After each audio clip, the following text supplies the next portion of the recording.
vamos fazer mais um estudo, vamos avançar um pouco mais no nosso trabalho de estudo relacionado ao conteúdo de Karl Marx. Na semana passada nós trabalhamos alguns conceitos, nós ampliamos a compreensão do que é o materialismo histórico, no sentido de que ele é uma decorrência histórica num processo dialético, né? Então nós vamos hoje, eu não me recordo se na semana passada eu dei as definições do que é dialética, alienação e ideologia para vocês, mas eu lembro que eu ia introduzir esses conceitos, e eu não me recordo se eu dei todos os conceitos para vocês na semana passada, mas só para a gente lembrar um pouquinho, que na perspectiva marxista, eu estava aqui montando minhas coisas, e eu estava ouvindo o professor Francisco falar para vocês alguns conceitos, principalmente algumas que estão aqui, né? Infraestrutura, superestrutura, eu não sei se é um texto que ele está falando com vocês, ele até citou o Zygmunt Bauman, falando sobre a sociedade líquida, né? São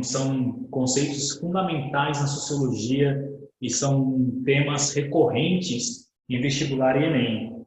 Então, vale a pena nós darmos a atenção, pelo menos para que a gente possa compreender o conceito desses termos, e a proposta não é nem tanto nós conseguimos dominar todo aquilo que é o conteúdo do materialismo histórico de Karl Marx, mas pelo menos nós conseguimos absorver aquilo que na pedagogia nós chamamos de apreender, né? É quando você internaliza um conceito e constrói pensamento e conhecimento em cima daquilo que você internalizou, que você apreendeu, né? Com dois E, apreender. Então, o sentido é esse. O sentido é com que nós venhamos a compreender a perspectiva do materialismo histórico de Marx. Nós falamos da semana passada que o materialismo histórico tem a ver com aquela perspectiva de que existe uma precedência da matéria sobre tudo aquilo que é produção abstrata. Produção abstrata no sentido, seja ela objetiva, no sentido de uma produção material, de um determinado produto, de uma mercadoria, vamos dizer assim, na linguagem capitalista, mas até anterior ao próprio capitalismo, nós poderíamos dizer a produção de um trabalho realizado. Esse trabalho realizado, ele é abstrato no sentido de que ele é o resultado de um trabalho, de um pensamento, certo? Ele não existe por si só, então o que existe é a materialização ou a externalização de um pensamento abstrato, de uma intenção. Ou seja, o trabalho, ele é intencional, ele não é involuntário, certo? Então, na perspectiva marxista, por isso que o nosso pensamento também é materialista, nesse sentido de que o nosso pensamento é materialista em razão de que tudo com que ele se estabelece a partir da matéria, portanto, a matéria existe de uma forma precedente, ela precede o próprio pensamento, mas como um processo de produção, de trabalho, de intervenção na natureza, para que você possa produzir condições de vida, esse resultado final, que Marx vai chamar do produto, né? Esse resultado final como produto, seja ele do artesão, do escultor, seja ele que for, esse resultado final, ele é, na verdade, o resultado de um trabalho abstrato, certo? Por quê? Porque existe uma intenção intelectiva, racional, no processo de intervenção da natureza para a produção de algo, para a produção de um determinado objeto ou um determinado produto. Então, nesse sentido, o materialismo histórico é essa perspectiva de que existe uma precedência da matéria sobre tudo aquilo que é produção abstrata. O materialismo, então, ele se estabelece a partir da relação do ser humano com a natureza, certo? Para produzir e reproduzir a sua vida. A essa atuação do homem na natureza, essa atuação do ser humano na natureza, essa intervenção na natureza, transformando ela a seu favor, no sentido de produzir condições de vida, Marx chama de trabalho, certo? O que é o trabalho? É a atuação do homem na natureza produzindo e reproduzindo condições de vida. Isso nós podemos falar que é a perspectiva materialista de Karl Marx. E histórico, no sentido de que ele vai partir de uma análise histórica com o objetivo de identificar na história da humanidade as relações sociais de produção, né? Então, nós falamos na aula passada como que Marx divide as fases de evolução ou de transformações das relações sociais de produção. Então, nós vimos lá do comunismo primitivo, passamos pelo escravismo, passamos pelo feudalismo, e aí nós chegamos no processo do capitalismo, que Marx identifica como um processo mais avançado desse desenvolvimento nas suas relações de produção humana. E a transição desse processo, de um estágio a outro, de um determinado processo produtivo a outro, é o que Marx chama de um movimento dialético, no sentido de que existe contraposições de ideias, né? Essa contraposição não é apenas de ideias, mas é de intenções. É quando você se opõe a algo, e essa oposição faz surgir novas configurações, novas estruturas, novas relações, novos modos de produções. Então, a esse movimento histórico que Marx fala da oposição, de um conflito entre as classes, né? Marx vai falar que sempre existia duas classes. Ele parte da perspectiva de que as relações de produção se estabelecem a partir de classes sociais, né? Eu já vou dar certinho o conceito de cada um. Eu não dei na semana passada, né, o conceito deles, né? Dialética, alienação e ideologia, né? Então tá, eu vou dar cada um deles o conceito certinho para vocês, tá bom? Só estou fazendo uma introdução de uma retomada do que nós falamos na aula passada e já trazendo para a nossa aula de hoje. Então, na perspectiva de Marx, na outra, Bruna, na anterior de filosofia, de sociologia, que nós falamos sobre Marx. Tá bom?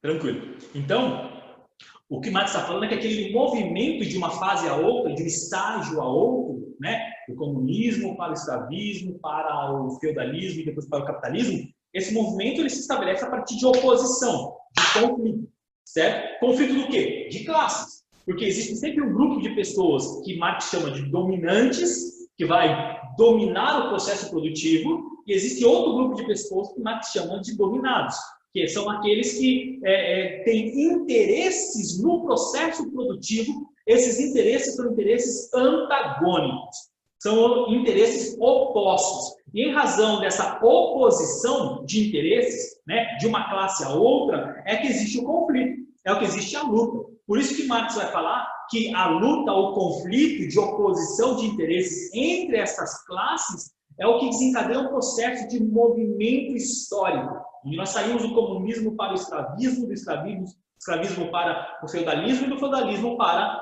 o capitalismo. Esse movimento se dá em razão da oposição dessas classes, que Marx vai chamar de luta de classes. É o conceito que ele vai determinar como a luta de classes é o motor da história. Em que sentido? De que todas as vezes em que essas classes, dominantes e dominados, na história, elas se opuseram, se confrontaram, desencadearam transformações históricas, desencadearam um movimento histórico, desencadearam um avanço histórico, de modo que permitiu sairmos lá do comunismo primitivo e chegarmos no capitalismo no contexto do século XIX que Marx viveu. Então, feito essa observação do que nós abordamos na aula anterior, ou seja, o materialismo histórico, nesse sentido de que o materialismo histórico ele é esse conjunto de fatores e de conceitos que fazem parte, né? Imagine um materialismo histórico como um grande guarda-chuva, cujo, né, guarda-chuva embaixo abriga todos esses conceitos e outros que a gente vai abordar ainda. Abriga o conceito de luta de classes, abriga o conceito de que o próprio pensamento é material, abriga o conceito de dialética, alienação, da própria ideologia, a perspectiva de forças produtivas, relações produtivas, trabalho abstrato, trabalho material, e aí, valor de mercadoria, mais-valia. Todos esses conceitos estão debaixo desse grande guarda-chuva que é o conceito científico de Marx, que ele chama de materialismo histórico. Tá? Então, nós vamos agora, a partir deste momento, avançar um pouco mais nos conceitos que são fundamentais nós identificarmos e compreendermos na perspectiva marxista, tá bom? Para Marx. E aí sim, eu vou dar para vocês, então, o conceito de cada uma daquilo que está proposto na lousa. Vamos lá. Primeira coisa, então. Para que a gente possa compreender esse movimento histórico, para que a gente possa compreender esse movimento que se estabelece na história, o que mais vai chamar de luta de classes, né? Que é como sendo o motor da história, essa contraposição de ideias, de intenções, de objetivos, né? Essa oposição de uma classe a outra, é o que mais vai chamar de dialética. Então, o que permite esse movimento histórico no sentido de transformações é o que Marx vai chamar de dialética, ou o próprio materialismo dialético, né? Vai falar que o materialismo é o materialismo dialético. Para que a gente possa compreender esse movimento, vamos compreender o que é dialética para Marx. Então, o que é dialética para Marx? Primeiro, a dialética é um processo de superação constante, certo? A dialética é um processo de superação constante. Superação do quê? Superação, vamos imaginar que nós estamos numa fase X, certo? Estamos numa fase X. Então, essa fase X, ela se opõe à fase Y. E aí, no conflito da fase X com Y, há uma contraposição de Y sobre X, de modo que X então deixa de existir, o que vai existir agora é Y. Nossas relações estabelecem por Y. Então, a partir da contraposição, de modo que Y nega X e todo aquilo que diz respeito a X, nega aos seus ideais, nega as suas intenções, nega a sua ideologia, nega no sentido de que aquilo que existe em X deve ser eliminado. Então, Y se opõe a X e nessa oposição a X em razão da diferença de interesses, existe uma contraposição. Nesse enfrentamento de interesses entre X e Y, existe uma contraposição de Y sobre X, de modo que o que se estabelece agora é Y. E aí nós temos, posteriormente, uma outra contraposição, que é Y que é diferente de Z, e aí Z se opõe a Y, e nesse sentido, assim por diante, nessa contraposição constante, histórica, é o que Marx vai chamar de movimento dialético. Há sempre uma confusão na perspectiva da dialética, porque alguns trazem aquela proposta bem ensino médio mesmo assim, do que é a dialética na perspectiva até hegeliana, porque Marx ele toma essa perspectiva de Hegel da dialética e para aplicar o materialismo histórico. E em Hegel, normalmente as pessoas compreendem a dialética como aquela questão entre a tese, a antítese e a síntese. Aliás, a tese, a antítese, isso, e a síntese, né? É como se você tivesse uma tese, aí você tem uma antitese, aquela que se opõe à própria tese, e surge então uma nova síntese. Essa é a explicação comum que você ouve falar de dialética. Se jogar no Google o que é dialética, você vai compreender, vai ler, vai identificar várias explicações a partir desse pressuposto de que a dialética é a superação da síntese pela sua antítese, propondo uma nova... uma superação da tese pela sua antítese, propondo uma nova síntese e assim por diante. Certo? Pergunta, essa é a proposta de dialética para Marx? Não, não é. Então, por isso que às vezes não é legal você ir para o Google para estudar, né? Você vai para o Google e o Google te ensina errado. Então, vamos lá. A dialética é um processo de superação constante que se estabelece por meio de contraposições de negações, certo? Ou seja, dialética é a contraposição de negações. Por quê? Porque não tem como você saber o que algo é se não for a partir do seu oposto, da sua contraposição. Você não sabe o que algo é na sua positividade se não for na sua contraposição de negatividade, certo? Portanto, você só de uma forma, nós poderíamos falar assim de uma forma bem simplória, seria essa perspectiva de uma tautologia. O que é tautologia? É quando você tem duas questões que se opõem e você faz por eliminação, certo? Dialética é tautologia? Não, não é. Eu estou tentando explicar o que é essa perspectiva tautológica. Mas a dialética é quando você tem X, certo? X nega Y e Y nega X. Então, o que você vai ter? Uma oposição de X com Y.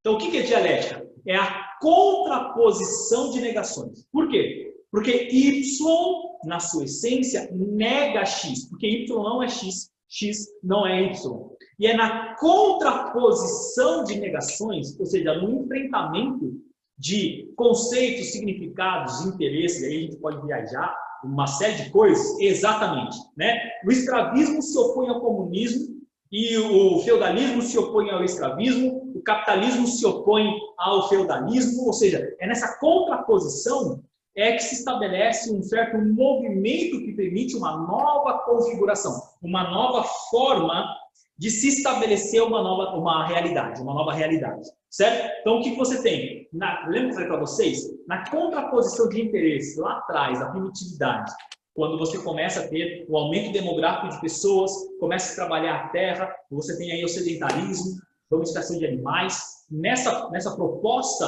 de disputa pela terra, o que se opõe? O que você tem ali? Uma oposição de interesses entre quem será aqueles que vão se apropriar do excedente produzido e quem serão aqueles que serão os expropriados. Então você tem uma contraposição.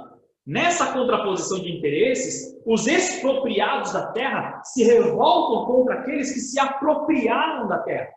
E aí nós temos um conflito. E nesse conflito faz com que aqueles que se apropriaram da terra escravizem os expropriados da terra. E o interesse de um se opõe ao outro. Então é na contraposição de interesses, ou seja, é na negatividade de interesses, na oposição, que estabelece uma nova configuração de relações produtivas. Então, a perspectiva de Marx na dialética é de que a dialética é materialista no sentido de que a própria transformação das relações ela se dá na dialética, na contraposição de negações, certo? O que permite uma nova configuração social, principalmente determinada pelas relações de produção.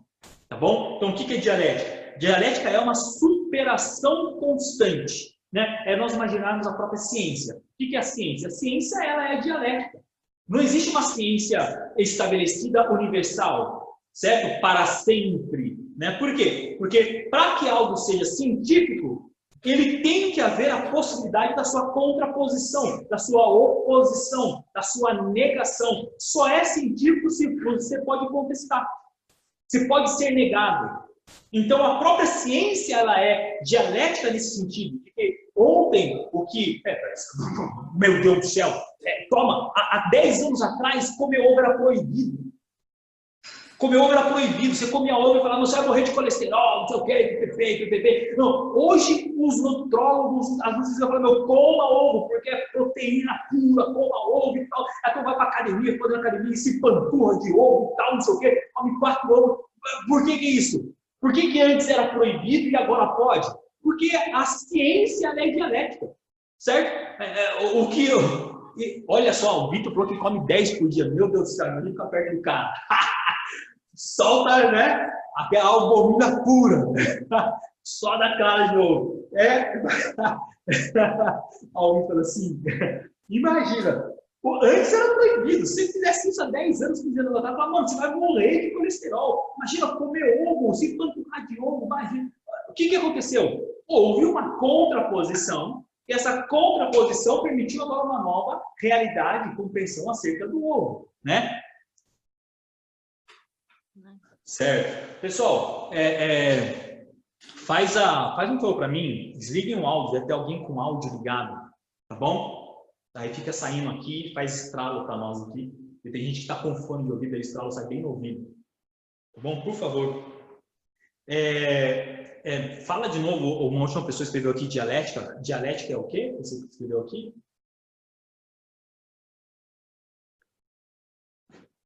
Assim, a dialética fosse... Não, ela pode ser. Na perspectiva socrática, por exemplo, existe a dialética, que é a contraposição de ideias, né? E aí, na perspectiva do método socrático, o que nós temos é dialética e ironia. Por quê? Na interlocução, né? Na discussão com o meu interlocutor, essa conversa, esse diálogo socrático se estabelece por meio da superação de um argumento por outro argumento. Então, são argumentos que se opõem por meio retórico, por meio de conversa e de diálogo, e esse argumento sendo contraposto, eles superam a si mesmos e se implantam ou se estabelece uma nova compreensão. Essa nova compreensão que se dá, esse conhecimento que só se chama, é resultado de um movimento dialético, de contraposição de argumentos. Só que Marx está trazendo essa contraposição para a materialidade das relações produtivas, certo? Ou seja, entre as relações de trabalho, as relações entre os donos do meio de produção e os donos da força de trabalho. Então, dialética é essa contraposição de negações ou uma superação constante. Compreendendo dialética? E a aplicação histórica, né, desses movimentos na contraposição histórica do comunismo ao capitalismo, ele vai chamar de luta de classe. Deu para compreender? Tranquilo? Então, mais ou menos, né? Como falei, por quê? Porque na filosofia, a dialética ela se estabelece a partir das ideias, certo? Então, que existe uma nova compreensão de ideias, né? Ou uma nova formulação de ideias, de conhecimento. Marx está trazendo a dialética para a matéria, para as relações reais, no processo de que ele está falando que os conflitos de oposição de interesses que estabelecem na história humana, o que determina as relações sociais de produção, esses conflitos são dialéticos. De modo que a história humana ela é dialética. Ela é dialética por quê? Porque existem conflitos, existem oposições de interesses que se contrapõem e, em se contrapondo, fazem surgir novas instâncias, novas configurações sociais, produtivas, relações de poder e assim por diante. Então, ele está trazendo essa perspectiva dialética que ficava no campo das ideias, inclusive até Hegel, para a materialidade da existência, para a materialidade da vida, certo? Beleza, Yasmin. Então, vamos lá, vamos avançar um pouco mais. O que é alienação? Alienação é quando os seres humanos se veem separados da sua atuação no mundo. A alienação, ela se estabelece quando os seres humanos se veem separados da sua atuação no mundo. É quando os seres humanos não se percebem sujeitos produtores da sua própria história, ou participantes da construção histórica, certo? Então, aí se estabelece a alienação. Quando que é um trabalho alienado? É quando o indivíduo ele não se percebe no processo produtivo e, em não se perceber no processo produtivo, o que se estabelece é uma legitimação dessa alienação, dessa falta de compreensão. Então, a alienação é quando um sujeito participa da construção histórica e ele não percebe que ele é um sujeito fundamental na própria construção histórica. De modo que você justifica, legitima os processos de exploração. Você legitima, você justifica os processos que determinam, inclusive, a não remuneração do seu trabalho, ou parte do seu trabalho, o que Marx vai chamar de mais-valia.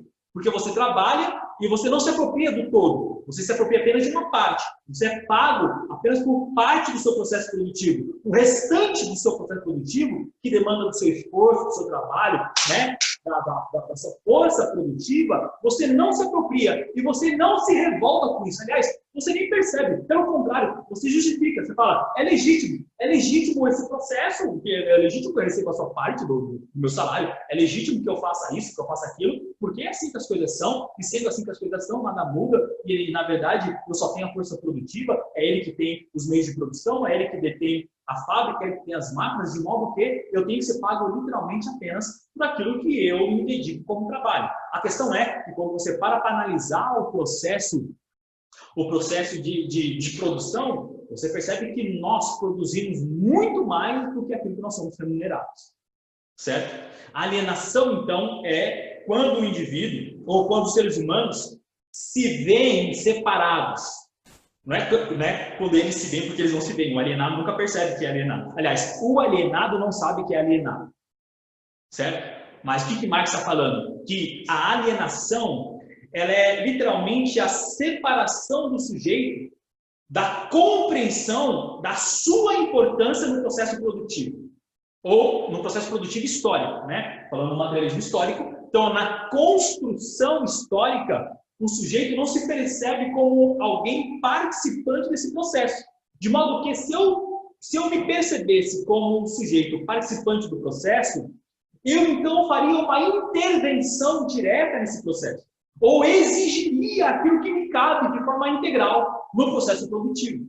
Como eu não sei que sou alguém participante do processo produtivo da história, então eu me abstenho dessa participação histórica, na verdade, por meio da alienação. Eu estou construindo a história, mas na verdade não me sinto participante da própria história, né? Eu não me sinto como sujeito histórico que constrói a realidade histórica da própria humanidade, da sociedade, assim por diante. Por quê? Quando é que se estabelece a alienação? Eu não li aqui, a hora que eu ergui a cabeça apagou. Escreve de novo, por favor.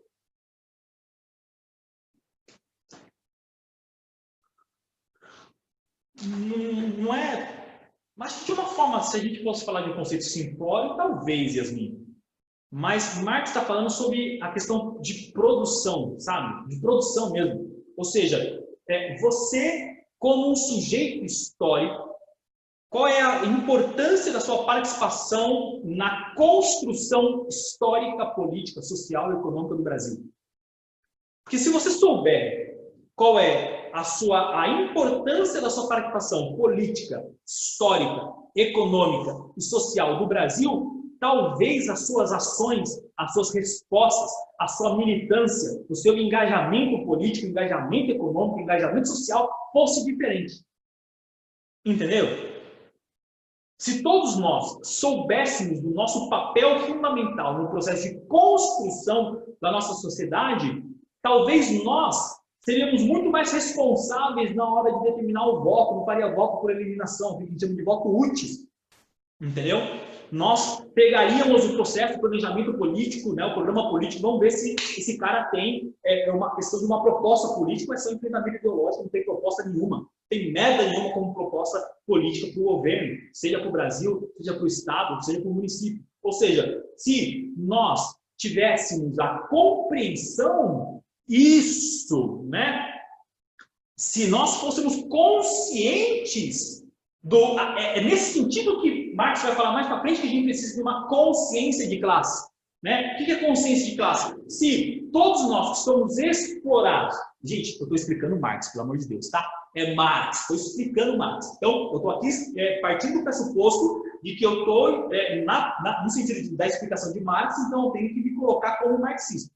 Certo? Então, o que Marx está falando? Olha, se todos nós soubéssemos da nossa importância no processo produtivo e tivéssemos consciência de que nós estamos sendo expropriados do resultado do nosso trabalho, nós nos uniríamos como consciência de classe de modo...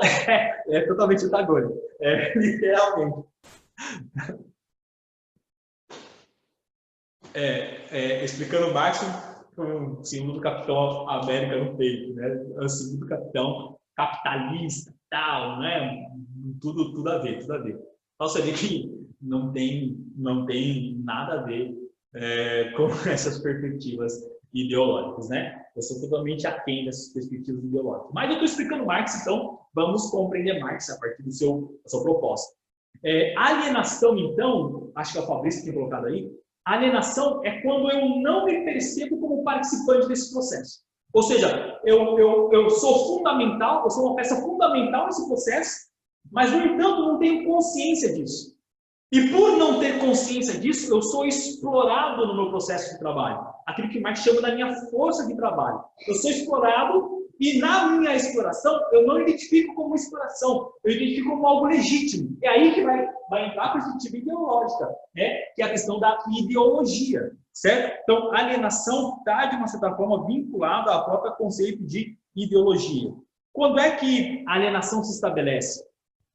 Ela se estabelece no próprio processo de divisão do trabalho, certo? A divisão do trabalho social, quando Marx fala acerca da divisão do trabalho social, o BTS, né?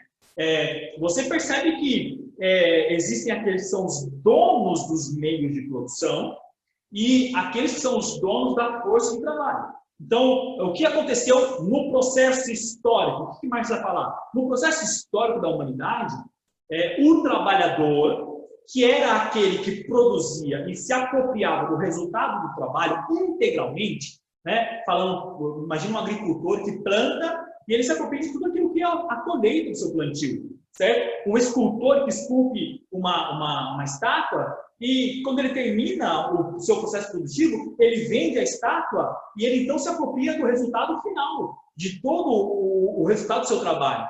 Um artesão que faz uma pintura, faz um cesto, faz alguma coisa, faz um tapete, uma cortina, alguma coisa nesse sentido, o artesão, ele trabalha em todo o processo, a máquina de tear é dele, a agulha é dele, a matéria-prima é dele, e o resultado final do processo também é dele, de modo que ele, quando vende, ele se apropria de tudo aquilo que é dele, como resultado final do seu trabalho. Qual que é o lance do capitalismo para Marx? É que no processo de transição, né, do feudalismo para o capitalismo, o trabalhador foi expropriado do seu processo de trabalho.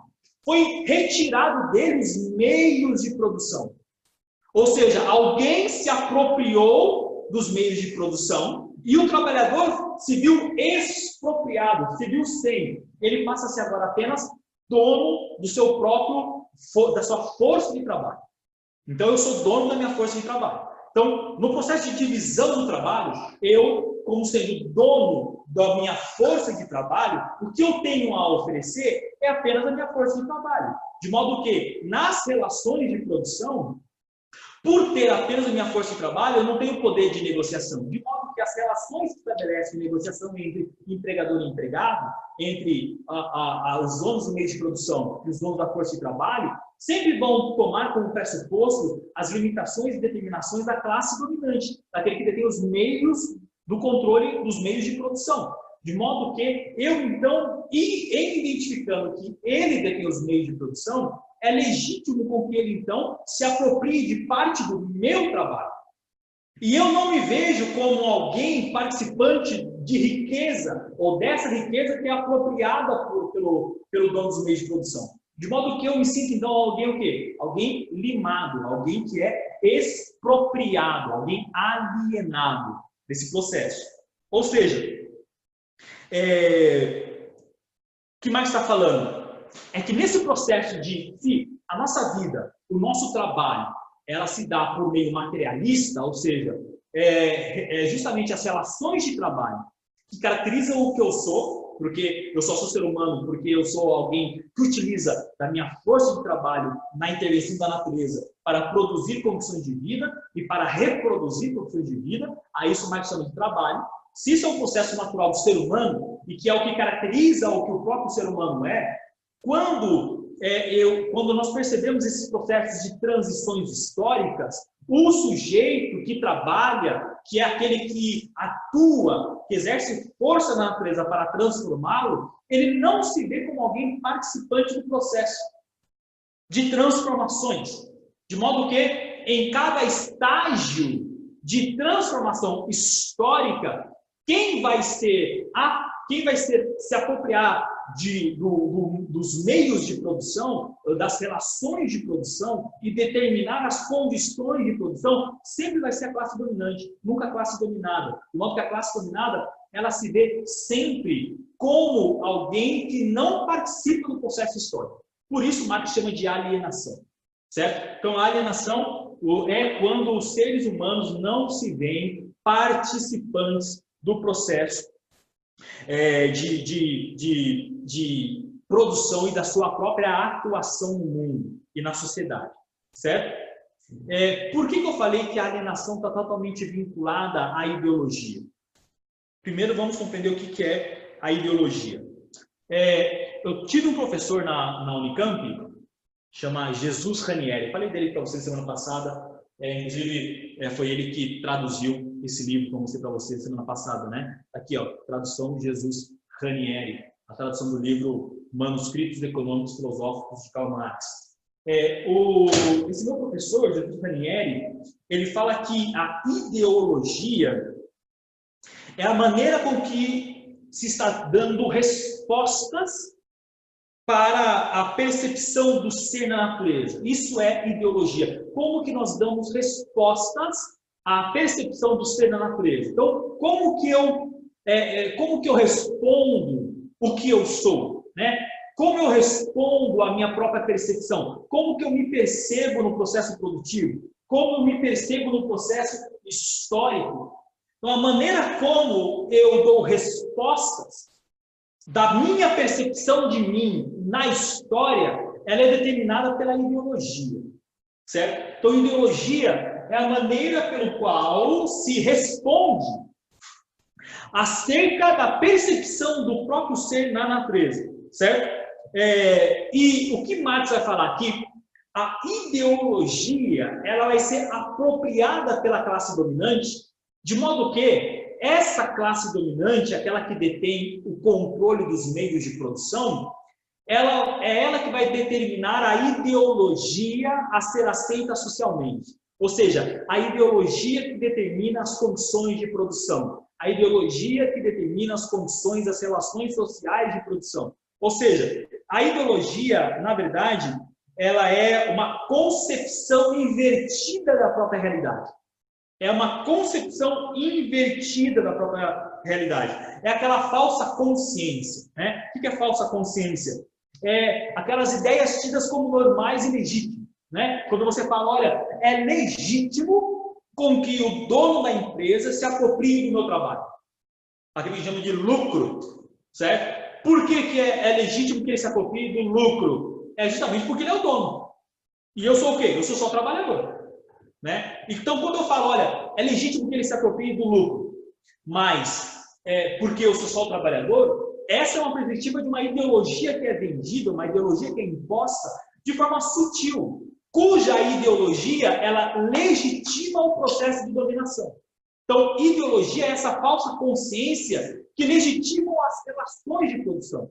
Se você parar para perguntar assim, olha, se eu tirar o trabalhador, aquele que tem a força de produção, força de trabalho, se eu tiro ele, os donos do meio de produção conseguem produzir riqueza? Respondam para mim. Né? Nas relações de produção, o dono dos meios de produção é aquele que se apropria da riqueza produzida por mim, e eu, então, não me aproprio dessa riqueza, chamado lucro, eu recebo somente o salário, se tira o trabalhador, o dono consegue produzir riqueza, consegue produzir lucro? Alguém tinha respondido não. Quem que tinha respondido não? Bruno. Não. Se sem o trabalhador, os donos do meio de produção não conseguem produzir lucro, logo o trabalhador é fundamental para o processo produtivo. É aqui que Marx vai propor a bagaça. É aqui que Marx está olhando. Né? O que faz com que um trabalhador legitime o processo de dominação? Legitime, justifique, argumente em favor da dominação. Né? Por exemplo, eu ouvi recentemente, você já ouviu aquela perspectiva assim, olha, mas se nós taxarmos as grandes riquezas, se nós tributarmos as grandes riquezas, os donos dessas riquezas vão embora do Brasil, de modo que nós não podemos tributar as grandes riquezas. Já respondo você, Fabrício.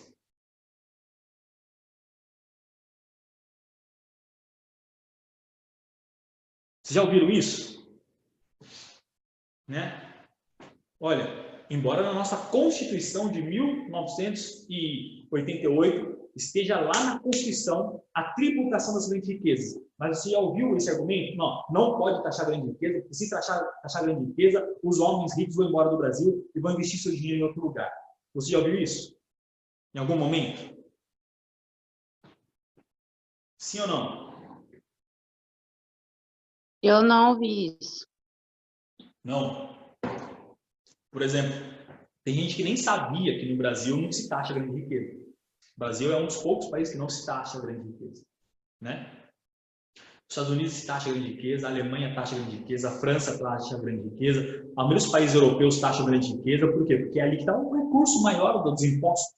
De modo que no Brasil, quem sustenta os impostos do Estado, quem mantém o Estado funcionando e mantém toda aquela roubalheira que acontece lá em Brasília, que acontece nas câmaras legislativas, é o povo pobre. Porque rico não é taxado. Rico não é taxado. Rico não paga imposto. Certo? Rico não paga imposto. Eu estou falando do rico, não estou falando de classe média. Estou falando rico. Classe média está na intermediária aí, nem sabe se identificar como, está totalmente alienado da vida.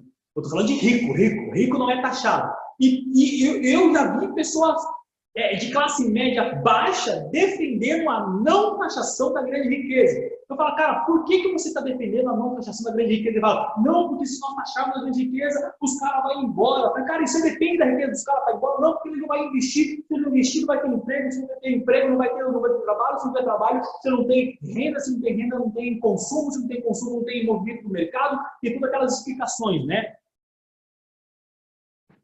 Exatamente, bom, né? É que de cima sobe e de baixo desce, literalmente, né?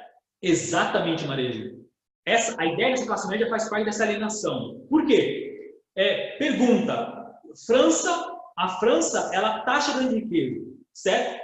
No entanto, as grandes marcas foram embora da França, os grandes empresários foram embora da França, deixaram lá aquela rua mais conhecida, né? A Champs-Élysées, foram embora. Zara, Tommy Hilfiger, Lacoste, Budalina, foram embora, deixaram, abandonaram a França? Tá todo mundo lá. Quando queimou aquela igreja, né, de Notre Dame, a Catedral de Notre Dame, em uma semana, os homens mais ricos da França levantaram o equivalente a quase cerca de 4 bilhões de euros como doação para a reconstrução da Catedral de Notre Dame. Então, veja, então tem rico pra cacete, mano, na França. E lá se taxa grande riqueza. A pergunta é, por que os ricos não foram embora de lá? Se a explicação aqui no Brasil é de que se você taxar grande riqueza, os ricos vão embora do país. Se rico aqui e rico lá é a mesma coisa, por que o rico de lá não vai embora, só daqui que quer ir embora? Então, veja que existe uma ideologia sendo vendida de que, e aceita e compartilhada por muitos, de que se nós taxarmos as grandes riquezas, os ricos vão embora do Brasil, vão investir em outros locais. Mas como que eles vão investir em outros locais, se a mão de obra em outros locais é extremamente caro? Então, compensa para ficar aqui porque a mão de obra é barata. Mas por que a gente defende? O que a classe média defende? Ideologia. Essa ideologia da classe dominante de que vive sobre a ameaça. Se você taxar a minha riqueza, eu vou embora do Brasil. E aí eles falam que vai embora do Brasil, você fica com medo e você fala, não, vamos taxar a grande riqueza. E se taxar a grande riqueza, eles vão embora do Brasil. Percebeu? O que é isso? Ideologia. Esse cara está totalmente alienado da realidade econômica. Certo? Então, dialética, alienação e ideologia. A ideologia sempre é aquela determinada pela classe dominante. Certo? Ou seja, a ideologia faz com que o sujeito que é alienado não se perceba como um sujeito da praxis do processo produtivo. Praxis é a prática racional, certo? Prática racional. Não se veja como sujeitos produtores de valores, produtores de representações, produtores de importância simbólica, produtores da própria realidade social e econômica. Certo? E isso, de uma certa forma, se estabelece como um ciclo, de modo que o sujeito alienado, ele justifica a alienação e a dominação, e de modo que ele se estabelece como alguém, parte do processo de dominação, legitimador do processo dominante. Entendeu a perspectiva? Marx, né? Ele está falando, cara, a ideologia ela é tão forte que ela se estabelece como uma ameaça, como algo normal, que se você mudar essas perspectivas, você vai literalmente perder qualquer tipo de fundamento de caminho. Então, o que Marx está falando? Olha, a ideologia sempre é aquela determinada pelo grupo que está no poder. Sempre é o grupo que está no poder, certo? O grupo que... E aqui poder não é poder político, tá? Marx está falando da questão econômica, porque até a política para Marx ela está submissa à questão dos grandes capitais, a grandes questões econômicas. Não é muito diferente daquilo que é a própria realidade. Por isso que eu falei que muito dos conceitos que Marx apresenta, muito daquilo que Marx critica do capitalismo é importante a gente conhecer. Porque, me fala a verdade, olha para o cenário do Brasil e me fala quem é que determina a agenda política do Brasil. São os políticos do povo ou é a classe econômica? Me responda.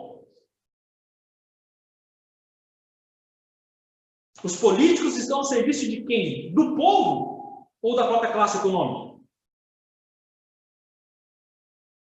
Seja sincero com você mesmo, na própria classe.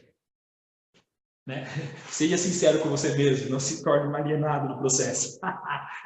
Vamos lá. Então, como que Marx, o que Marx vai falar? Né? Bom, compreendido isso aqui, justamente esses conceitos de dialética, alienação e ideologia são partes fundamentais daquilo que é o que Marx chama de materialismo histórico. Materialismo histórico, tá? Podemos avançar um pouco mais? Deu para compreender cada um dos três conceitos? Para que a gente possa avançar um pouco mais? De boa? Então, vamos lá.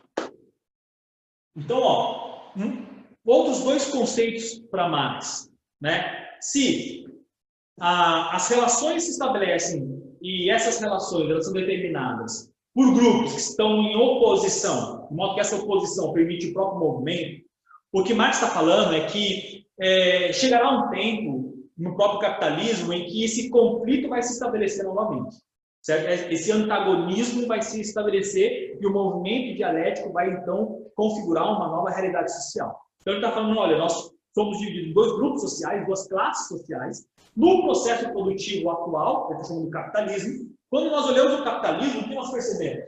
Percebemos que existem forças produtivas, certo? O que são forças produtivas? Né? O que é determinado pelas próprias forças produtivas? Força produtiva é a ação dos seres humanos sobre a própria natureza. Isso são as forças produtivas, certo? Ou seja, força produtiva é tudo aquilo que é constituído pela atuação do ser humano na própria natureza. Então, força produtiva, ela é a maneira pela qual nós obtemos o resultado do nosso trabalho. E quais são os meios pelos quais nós obtemos o resultado do nosso trabalho. Então, as forças produtivas elas vão determinar aquilo que Marx vai chamar de meios de produção.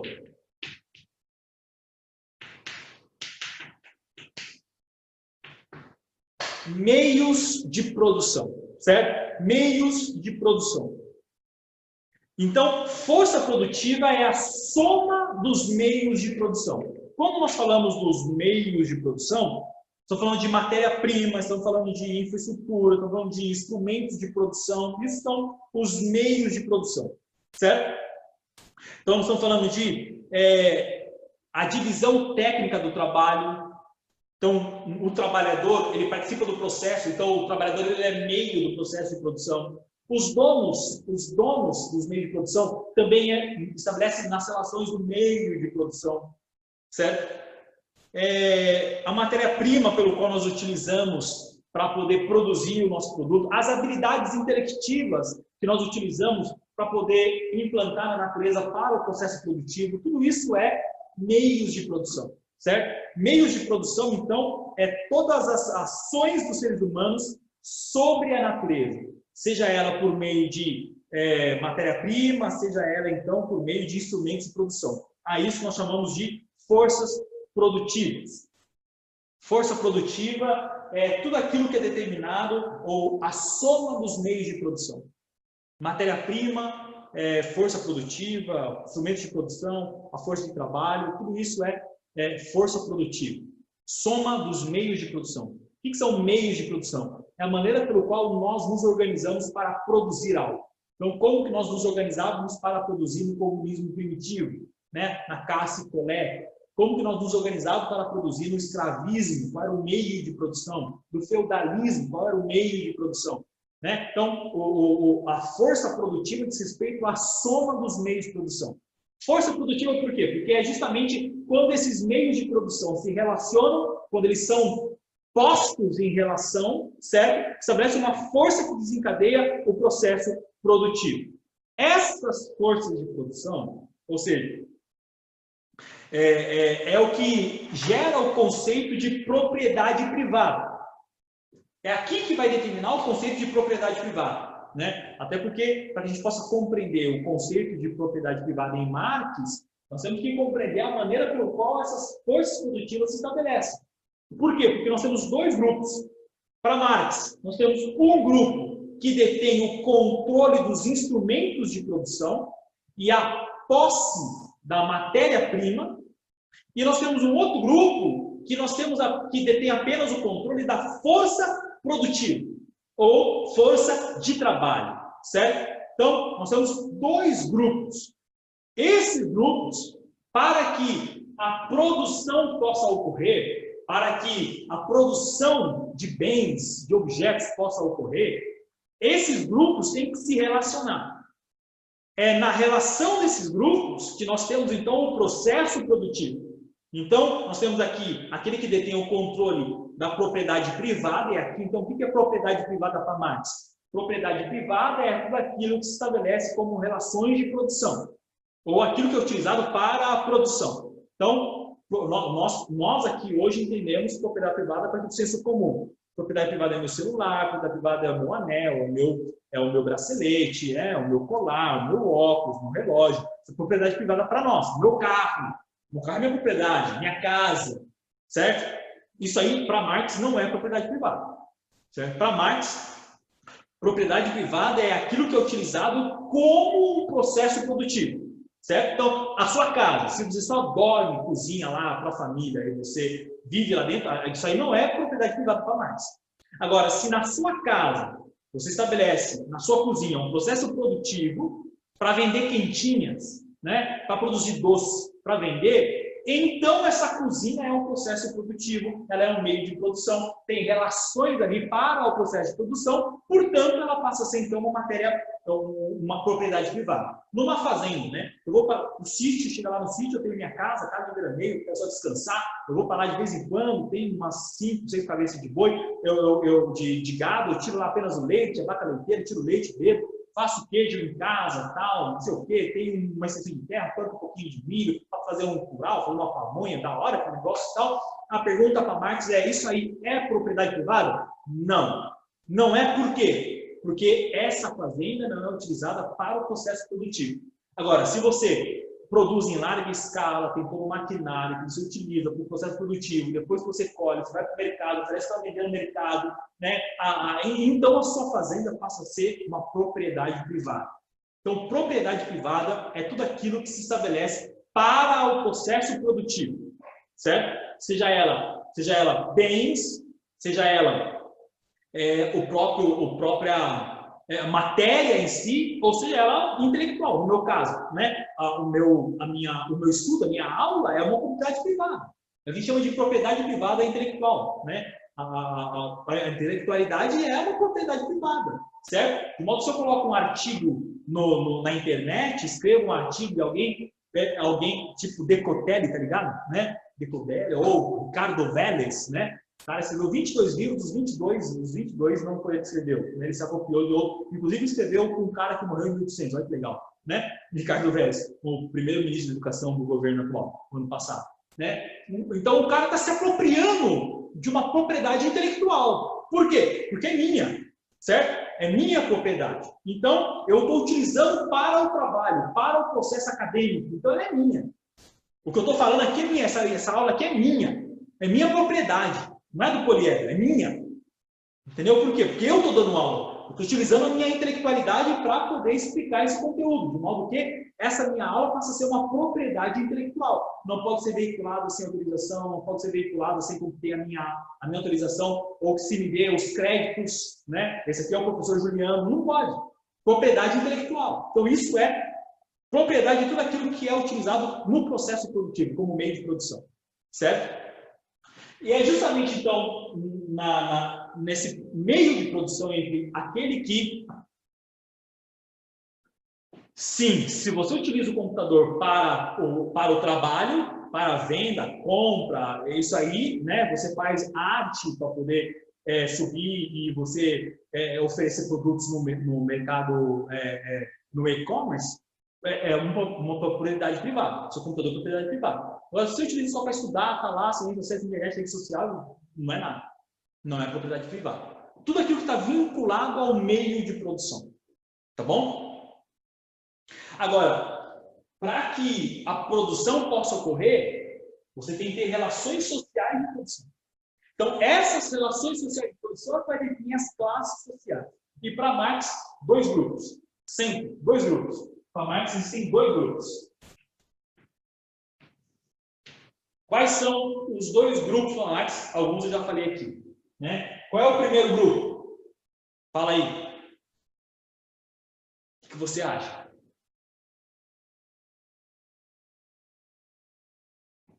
Eu falei bastante aqui, ó. A classe dominante? Oi? A classe dominante? Então, mas como identificar essa classe dominante? Nas forças produtivas. São os burgueses. Sim, mas ele vai dar esse nome depois. Mas quem são os burgueses?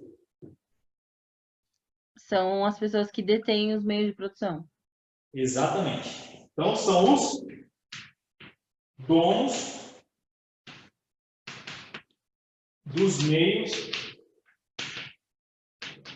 de produção. Essa é a primeira classe social para Marx, tá? Aqueles são os donos dos meios de produção. Quais meios de produção? Toda ferramenta, político não. Político não. Donos dos meios, até porque político não tem nada que ele produz. Político não produz nada. Os políticos estão a serviço dos donos de meio de produção, da classe dominante. Né? Então, o primeiro grupo, donos do meio de produção. O segundo grupo, nessas relações de produção, esse segundo grupo tem o quê? O que ele detém? Você falou trabalhadores, mas o que os trabalhadores detêm? O trabalhador é dono do quê?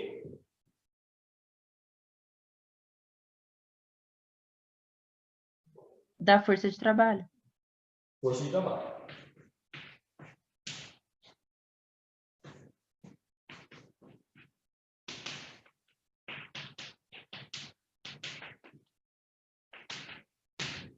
Então, são essas as classes sociais para Marx, certo? Uma classe social são os donos do meio de produção, a outra classe social, os donos da força de trabalho.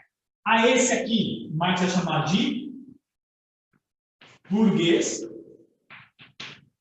e a esse aqui, Marx vai chamar de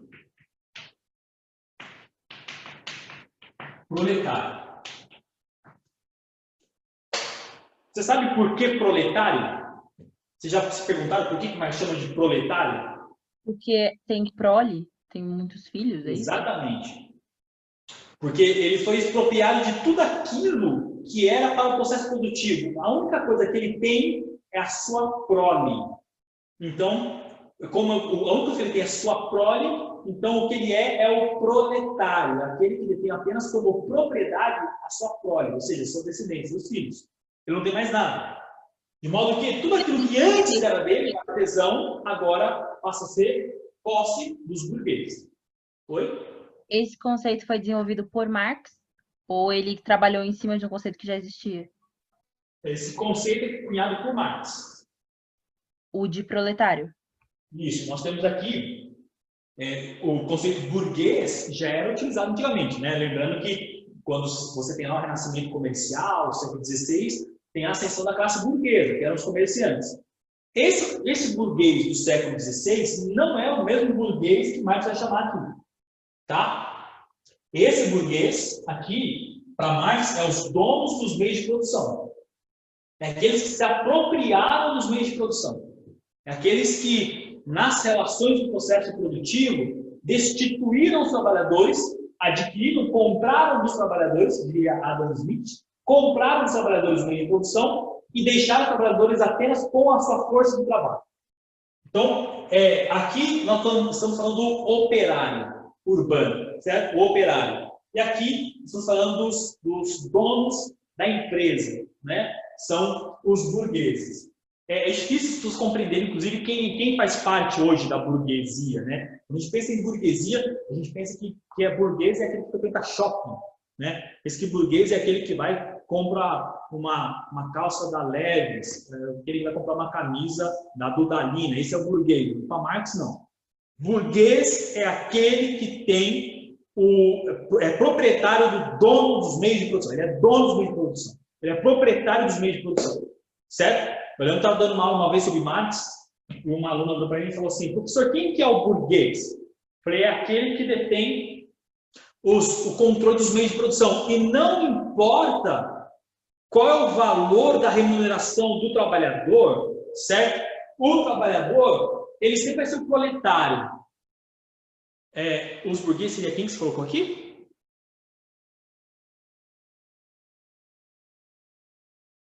Repete, por favor. CEO. O que é CEO? Fala CEO, você fala aqueles que são responsáveis pelas empresas?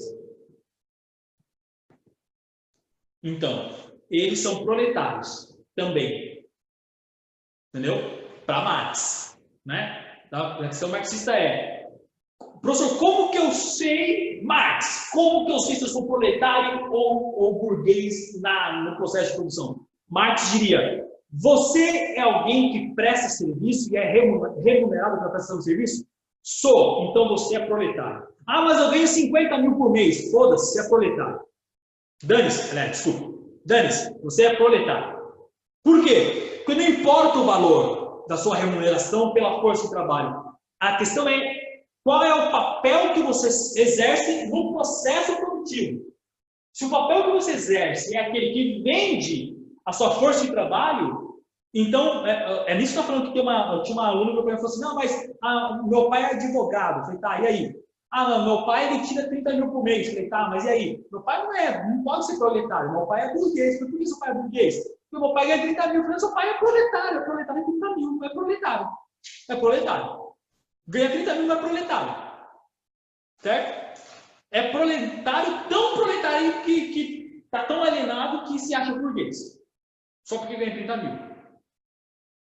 Porque frequenta a Disney no final de ano, tá ligado?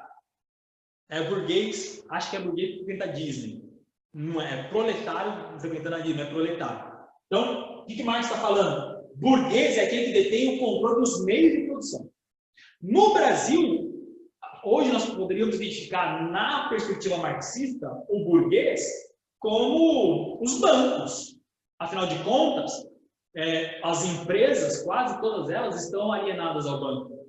Né? Quase todas elas, para que consigam empréstimos bancários, elas têm que arrendar, elas têm que, de uma certa forma, pegar a sua propriedade, a sua empresa e alienar o próprio banco, de modo que quem detém o controle da sua empresa é o banco, não você. Para que você possa ter recurso para investir, você então coloca como crédito, né, a sua própria empresa, o banco, você coloca maquinário, sua casa, sua fazenda e tal, e tudo isso o banco aceita como garantia para que te faça empréstimo para que você possa produzir. Se você pensar numa fazenda, o cara que é um produtor rural, o cara não tem dinheiro para produzir, ele empresta do banco para produzir, coloca a fazenda como garantia do processo do empréstimo e com o empréstimo ele compra maquinário, paga salário do agricultor, ele produz, compra semente, ele planta e tal. E quando ele colhe, essa semente então vai lá para o processo e é vendido internacionalmente, pega a soja, vai lá para o chinesinho, lá no chinês, quando o chinês paga por mês, esse cara vem e paga o empréstimo que ele fez no banco, mas o campo dele está alienado ao banco. De modo que ele paga o empréstimo e contrata novo empréstimo para investir de novo no processo produtivo. Então, quem é que detém o controle da sua fazenda? É ele ou é o banco?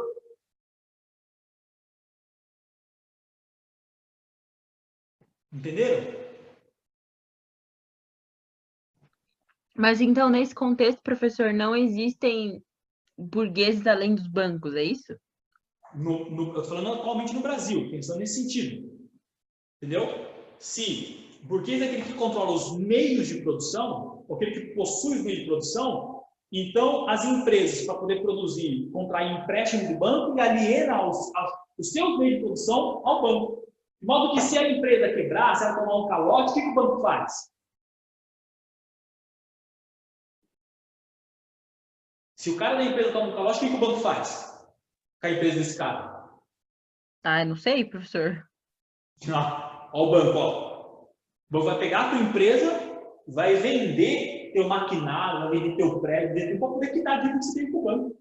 Então, quem é que possui o controle dos meios de produção? É você, empresário, entendi. ou o banco? Entendi. Entendeu? Falando na perspectiva do Brasil, tá? Mas Marx estava entendendo aqui como capitalista, que ele tem a fábrica, tem a indústria produzindo. Tá? Esse, então, para Marx, é o burguês, e você tem o proletário. O proletário é aquele único que detém a força de trabalho. É aquele que não tem os meios de produção. Né? Por exemplo, eu aqui sou o clássico proletário na perspectiva marxista. Eu não tenho a escola, não tenho sala de aula, não tenho a lousa, não tenho o giz, não tenho apagador, não tenho coisa nenhuma. Cara, eu só tenho a minha aula, eu só tenho a minha força, nem os alunos eu tenho, os alunos da escola. Eu sou o clássico proletário na perspectiva marxista. Certo? Por quê? Porque eu sou alguém que o que eu tenho a oferecer é simplesmente a minha força de trabalho, a minha aula. Eu não detenho instrumento, eu não detenho os meios, eu não detenho a sala, eu não tenho sala de aula. Até aqui, ó, eu detenho agora o meu celular. Mas você que está do outro lado, em razão do vínculo com a empresa, não é em vínculo comigo. Então, eu sou na perspectiva marxista, eu sou o clássico proletário, que recebo um valor pela minha aula, mas quem recebe e quem lucra com todo esse processo produtivo que envolve a escola, não sou eu. Eu contribuo para o lucro de alguém, mas eu, no entanto, não participo desse lucro. Então, na perspectiva marxista, eu sou o clássico proletário. Entendeu?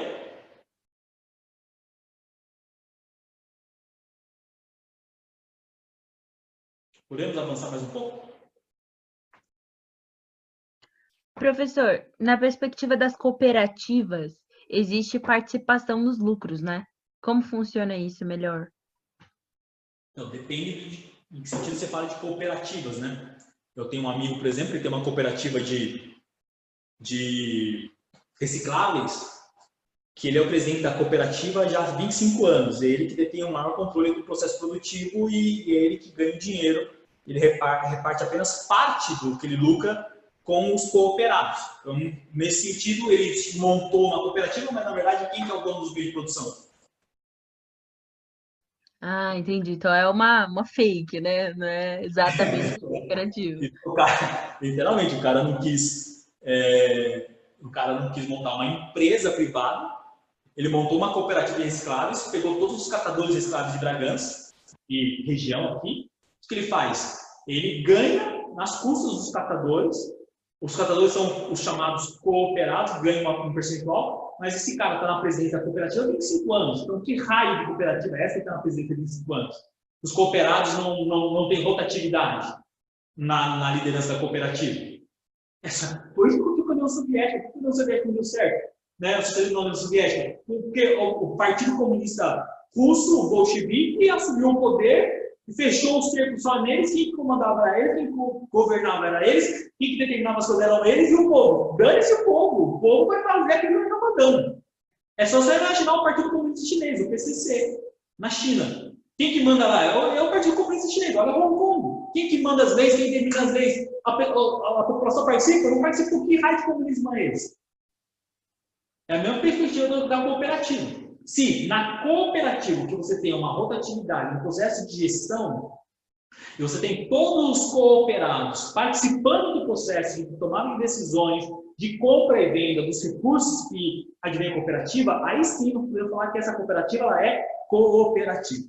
Porque todos participam do processo. Certo? Você pega tudo, é tudo as claras. Ó, recolhemos 50 mil reais em recicláveis.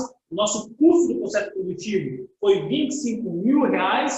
Nós vamos pegar agora esses 25 mil reais que sobrou, que é o lucro. Nós temos 10 pessoas, vamos dividir esses 25 mil, então, entre as 10 pessoas. Aí nós temos uma cooperativa. Se não for assim, não é cooperativa. É uma empresa privada mascarada de cooperativa, como a casa do meu colega. Entendi. Entendeu?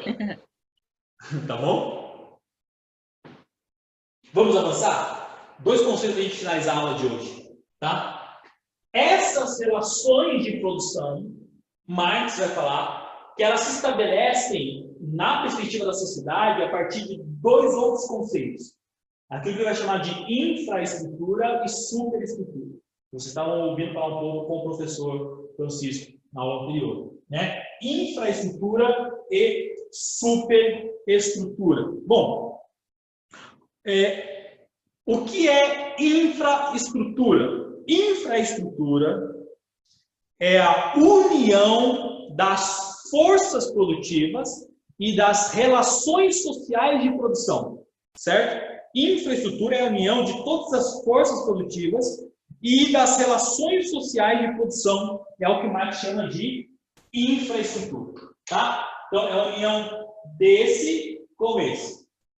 Você pega as relações sociais que estabelecem no meio de produção e as forças produtivas determinadas pelos meios de produção, nós temos o que Marx chama de infraestrutura, certo? Então, a nossa sociedade, para Marx, ela é dividida entre infraestrutura e superestrutura, cuja infraestrutura é a união de todas as relações sociais de produção e forças produtivas. Lembrando que força produtiva é tudo aquilo que é determinado pelas condições de produção, tá? Ou a soma de todos os meios de produção. Então, infraestrutura é tudo isso aqui, ó. Então, o que é infraestrutura? Escola é infraestrutura, a questão do ambiente escolar, a indústria, o comércio, a cooperativa, o banco, é tudo infraestrutura, certo? Está no processo produtivo, tá? Isso é infraestrutura. Agora, se está como meio de produção, é infraestrutura. Se infraestrutura é a soma das forças produtivas e relações sociais de produção, então o que seria a superestrutura? Superestrutura, na verdade, é aquilo que é imaterial. Material é a infraestrutura. Superestrutura é imaterial. Por que imaterial? Porque, na verdade, a superestrutura ela é a expressão da base material. Ela é a expressão da base. Ela é, na verdade, a base, vamos dizer assim, é a base de representações, certo? Representações que mantêm as relações de produção.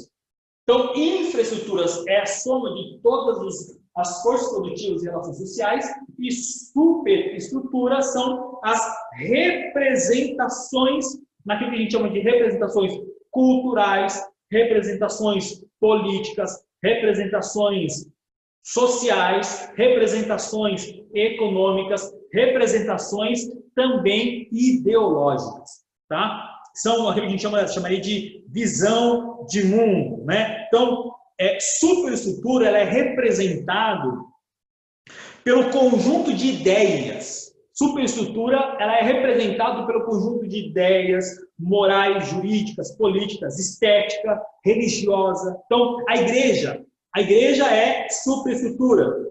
A televisão é uma superestrutura. A política é superestrutura, tá? O campo acadêmico no sentido intelectual é superestrutura. Então, tudo aquilo que tem representação moral, representação jurídica, né? A questão da justiça é superestrutura. O Estado é superestrutura. Então, por quê? Porque é nele que se condensa as representações do mundo. Então, na igreja você tem representações morais, a igreja determina formas de pensar, a igreja determina formas de cultuar, visões de mundo, o que pode, o que não pode, certo e errado, valores morais. Então, tudo aquilo que compreende visões de mundo, como valores morais, certo e errado, justo e injusto, classes sociais, essa ideia de classes, de ideologias, tudo isso faz parte da superestrutura, certo? Então, muito da alienação e da ideologia é determinada pela superestrutura, certo? Então, a superestrutura ela é controlada pela classe dominante. Sempre a classe dominante é aquela que vai determinar a superestrutura, né? A televisão, o marketing, a publicidade, tudo superestrutura. Veja que o que ela vende? Ela vende o consumo, ela vende de uma certa forma uma ideia de consumo, né? É nela que se estabelece e é propagado a ideologia da classe dominante, né? De modo que essa superestrutura chamada televisão, chamada mídia, ela é uma representação de valores, de justiça, de certo, errado, daquilo que se estabelece a partir da classe dominante, tá? Então, infraestrutura, Yasmin, é a soma das forças produtivas e relações sociais de produção, que é determinado tudo pelo meio de produção, tudo aquilo que produz, isso é infraestrutura, tudo aquilo que é utilizado para o processo produtivo, certo? Infraestrutura.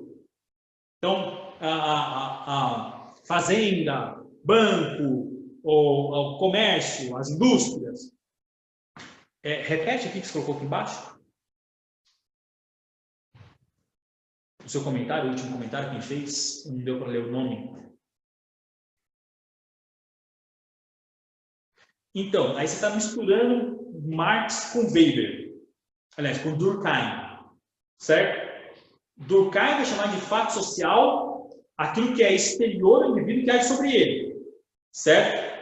O que Marx está falando é que a superestrutura ela é determinada pelas ideias morais, jurídicas, religiosas, ideias de certo, de errado, o que você acha que você está falando, como deve ser, como que a vida deve ser. Então, toda essa questão que é compreendida é determinada pela superestrutura.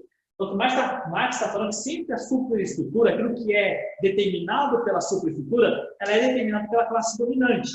Então, não seria na perspectiva de fato social com que Durkheim está vendo, porque Durkheim não está falando de classe dominante e classe dominada. Entendeu? Ele fala daquilo que é social, é da sociedade e age sobre o indivíduo, independente de qual classe é, porque todos estão sujeitos ao fato social, tanto a classe dominante como a classe dominada, para Durkheim. Certo? Agora, o que Marx está falando? Marx está falando que a superestrutura, na verdade, era determinada por uma ideologia da classe dominante. É a classe dominante que coordena e comanda as superestruturas.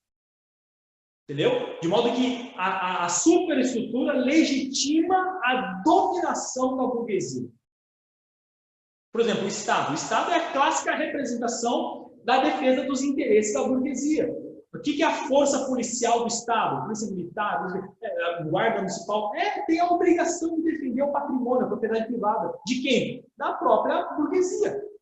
Certo? De modo que pensa, olha, nós temos dois exemplos claros aqui no Brasil recente, né? A morte, puta merda, como é que é o nome daquele menino que morreu lá no Rio de Janeiro com um tiro na barriga dentro de casa, tá brincando de casa? Esqueci o nome. João Pedro, a morte de João Pedro. A polícia entrou na casa dele e atirou deles. 72 tiros na casa do moleque. 72 tiros. A polícia entrou atirando. Certo? Agora, daquele outro empresário, um Alphaville, que xingou de tudo que é nome policial, que falou pro policial que você ganha uma merreca, ganha 300 mil por mês, você ganha R$1.000 por mês, nem encheu os papos. E falou, encheção de saco, eu fui generoso. O cara falou um monte de coisa. Né? Como que a polícia entrou na casa? A polícia sequer pisou na calçada do cara. O cara não pisou na minha calçada. E a polícia não pisou na calçada. Do João Pedro na favela, a polícia entrou na casa dele, baleou ele na casa dele. Percebeu? Ou seja, a polícia defende quem? A polícia defende o pobre e defende o rico. Essa é a perspectiva de Marx. Né? Na perspectiva marxista, a polícia é a força coercitiva do Estado que tem como objetivo preservar a propriedade privada. Ficou com medo da Isabelle, né, professor? Tô ligada. Eu não entendi. Ficou com medo da Isabelle. Pesou, né? Eu não entendi essa. Isabelle é polícia, professor? Ah, é? Você falou que eles defendem só a burguesia. Porque eu estou falando na perspectiva marxista. Né? Tudo bem, professor? Eu posso levantar onde o senhor mora? Entendi? Papo. Brincadeira. Eu não moro em Bragança. Vamos lá. Puxa a capivara, professora aí, Isabelle. Puxa a capivara. O que Marx está, na perspectiva marxista, tá? O que Marx está falando? A força policial, ela é literalmente, se ela é policial, a Isabelle sabe muito bem, né? Eu ouvi do coronel do Rio de Janeiro, não, do Rio de São Paulo, quer dizer, coronel de São Paulo, falar: nós não podemos entrar no Alphaville da mesma forma que nós entramos na favela, né? Não é nem eu, e ela sabe disso, né? Se ela é sincera, ela sabe disso. Você não aborda alguém, se pensar em Bragança Paulista, você não aborda alguém no Euroville da mesma forma que você aborda alguém lá do Cidade de Deus, lá perto das Claras, Não é da mesma forma que aborda. Tem que ser sincero, né? Não pode negar a realidade. Mas Marx diria isso. Marx diria isso. Ó, isso é Yasmin Grupo, a família e a favela, literalmente. Marx está falando, meu, a polícia, a força policial, na verdade, ela é o quê?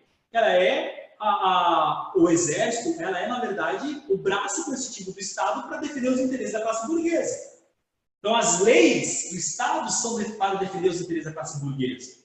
De modo que todo o processo político, ele se estabelece com o objetivo de defender os interesses da classe burguesa. Quando você pensa na reforma trabalhista do ano passado, né, foi votado no Congresso Nacional, a reforma trabalhista. A reforma trabalhista beneficia quem? Né? Quando coloca uma pretensa igualdade, trabalhador, né, o empregado e o empregador. Fala que o empregador tem total direito de negociar diretamente com o empregador. Né? A pergunta que eu faço simples para você: que poder de negociação o empregado tem com o empregador? Nenhum, né? Porque eles não estão no mesmo nível para poder discutir de igual para igual. Não tem essa. Alguém controla os meios e o outro só tem o quê? A força.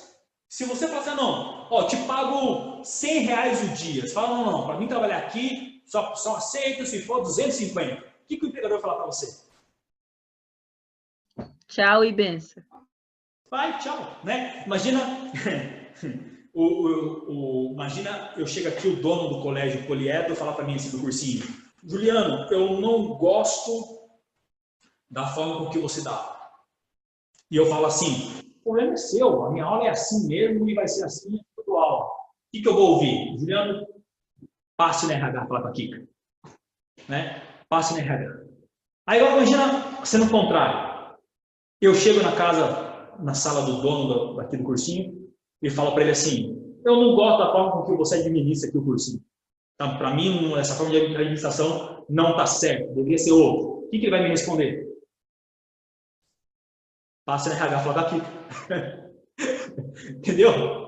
Que poder de negociação que a gente tem, que o trabalhador tem? Nenhum.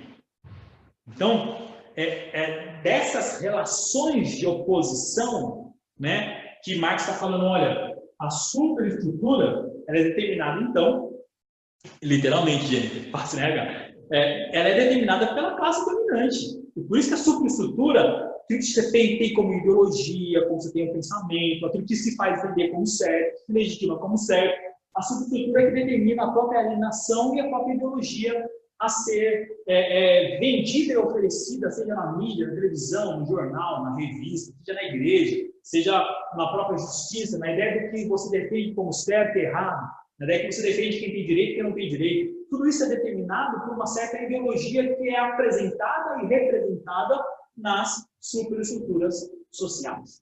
Certo, gente? Dúvidas?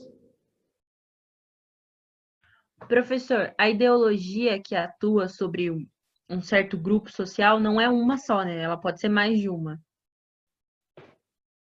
Então, Marx está falando de uma ideologia da classe dominante, né? Ele sempre está pensando na perspectiva das relações de oposição entre classe dominante e classe dominada, entre aqueles que detêm os meios de produção e aqueles que detêm o controle apenas da força de trabalho. Então, ele vai falar tudo que, de uma certa forma, nessas relações vão beneficiar a classe dominante, vai ser tomada pela classe dominada como legítima. Ela justifica o processo de dominação. E isso, então, torna-se uma alienação. Né? Um exemplo claro disso, para a gente poder encerrar a aula, e na próxima aula de sociologia a gente finaliza os últimos conceitos, o que é mercado, valor de troca, valor de uso, o que é trabalho abstrato.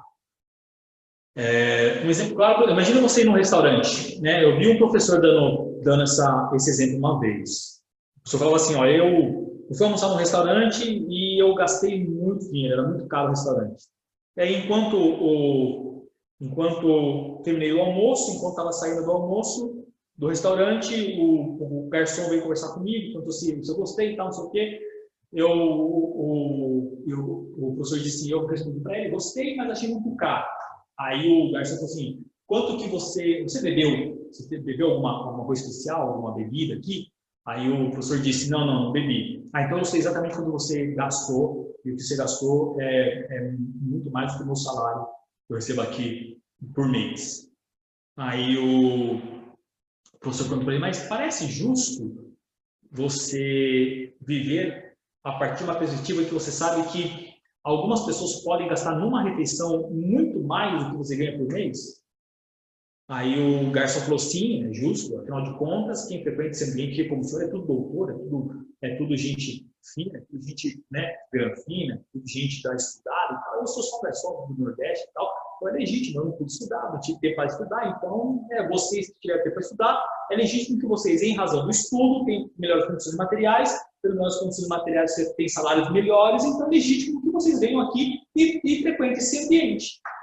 Aí o professor perguntou, mas é legítimo você, então, acreditar de que é legítimo alguns poderem estudar e outros não poderem estudar? Moça, claro que sim, é legítimo. Afinal de contas, quando eu vim para São Paulo, eu tive que ajudar minha mãe, não tinha uma família muito grande, muita gente para alimentar, eu não pude estudar, eu tive que trabalhar. Então, se eu tive que trabalhar, não teve tempo para estudar, então é legítimo com que eu vi o salário que eu tenho e vocês que têm estudado possam ver com o salário de vocês. Vocês têm tempo para estudar, eu não tive tempo para estudar.